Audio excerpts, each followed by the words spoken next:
ரஹ்மான், ரஹ்மானுடைய அடியார்கள். முதல் தன்மை என்னவென்றால் அல்லதீன யம்ஷூன அலல் அர்தி ஹௌனா, இந்த பூமியிலே பணிவாக அவர்கள் நடந்து செல்வார்கள். அறிவினர்கள் வஇதா காதபஹுமுல் ஜாஹிலூன காலூ ஸலாமா, அறிவினர்கள் அவர்களிடத்திலே வாதம் செய்தால், தர்க்கித்தால், அவர்கள் அமைதியான முறையில் அவர்களுக்கு பதில் கூறி சலாமை கூறி அவர்கள் அந்த இடத்தை விட்டு சென்று விடுவார்கள்.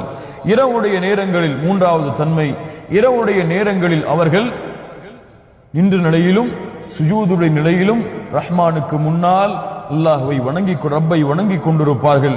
நான்காவது தன்மை, அல்லாஹ்விடத்திலே யா அல்லாஹ் நரக வேதனையை விட்டு என்னை பாதுகாத்து விடு என்று எல்லா நேரங்களிலும் பிரார்த்தனை செய்து கொண்டிருப்பார்கள்.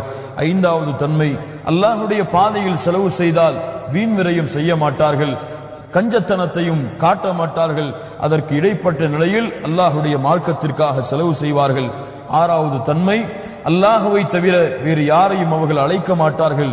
ஏழாவது தன்மை, கொலை செய்ய மாட்டார்கள். எட்டாவது தன்மை, உபச்சாரம் செய்ய மாட்டார்கள். ஒன்பதாவது தன்மை, அவர்கள் பொய் சாட்சி கூற மாட்டார்கள்.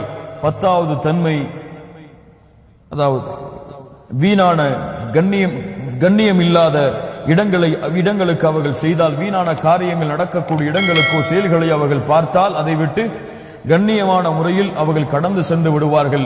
11வது தன்மை, அல்லாஹ்வுடைய வசனம் அவர்களுக்கு ஓதி காண்பிக்கப்பட்டால் செவிடர்களை போன்றும் குருடர்களை போன்றும் அதன் மீது அப்படியே விழமாட்டார்கள்.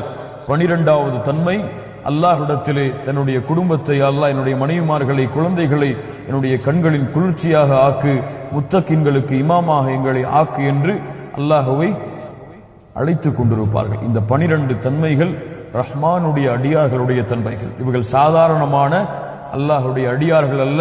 அல்லாஹ் ரப்புல் ஆலமீன் ரஹ்மானுடைய அடியார்களாக, விசேஷமான அல்லாஹ்வுடைய அடியார்களாக அல்லாஹ் சில மனிதர்களை ஆக்குவதற்காக அல்லாஹ் அவர்களுக்கு வழிகளை ஆக்குகிறான். இந்த தன்மைகளை செயல்படுத்துவதன் மூலம் அல்லாஹ் ரப்புல் ஆலமீன் இதை பின்பற்றக்கூடிய பாக்கியத்தை கொடுப்பானாக.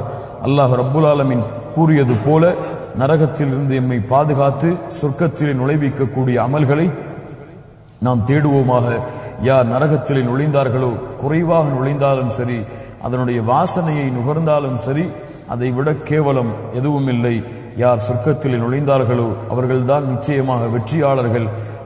அல்லாவிடத்திலும் மூமின்களிடத்திலும் நாளை மறுமையிலும் அவர்கள்தான் கண்ணியமானவர்கள்.